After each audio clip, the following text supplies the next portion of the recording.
En cette période de tension commerciale avec les États-Unis, les gouvernements, les entreprises tentent, on le sait, de trouver de nouveaux partenaires.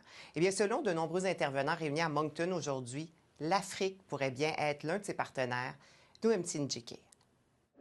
Un certain nombre d'intervenants originaires de pays africains tels que le Sénégal, le Gabon, le Togo ou encore la Côte d'Ivoire se sont réunis à l'hôtel Delta de Moncton en compagnie d'universitaires mais également de membres du gouvernement du Nouveau-Brunswick pour réfléchir à des différents axes qui permettraient d'accroître les relations notamment commerciales entre le Canada et les pays africains.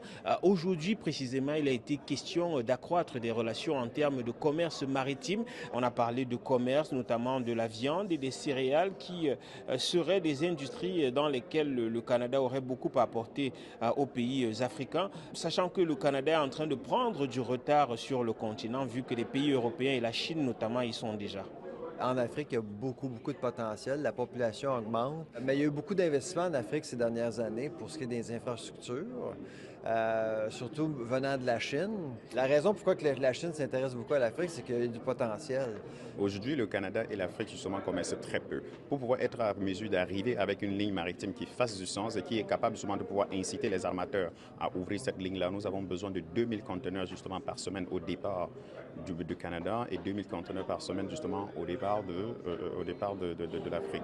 Ce n'est pas pour rien que la rencontre a lieu ici au Nouveau-Brunswick, puisque le Nouveau-Brunswick est membre de l'Organisation internationale de la francophonie, a déjà des relations avec des pays tels que le Bénin, le Cameroun, la Côte d'Ivoire, le Maroc, la Tunisie ou encore le Sénégal. Donc on veut s'appuyer sur ces partenariats-là pour continuer à développer des stratégies, notamment en termes d'agriculture, parce que les pays africains auraient du cacao, entre autres choses, à offrir. Quand nous prenons le cas de la Côte d'Ivoire aujourd'hui, qui produit donc du cacao, que ce soit la Côte d'Ivoire, le Cameroun, même Sao Tomé et Principe, il y a un certain nombre de pays qui développent donc cette matière qui est consommée de partout. Et donc pourquoi ne pas venir mettre en place des industries pour développer donc cette économie-là? On le sait, il faut diversifier nos marchés. 92% de nos exportations au Nouveau-Brunswick partaient vers les États-Unis.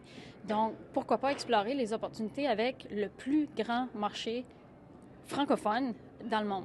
Certains des intervenants ont déploré ce qu'ils considéraient comme une méconnaissance de l'Afrique ici au Canada, une méconnaissance à laquelle on pourrait remédier grâce à une présence médiatique plus accrue sur le continent africain, une présence médiatique qui permettrait de réaliser quelles sont les opportunités d'affaires et à quel point elles sont nombreuses. Ici Noam Tindjike, Radio-Canada, Moncton.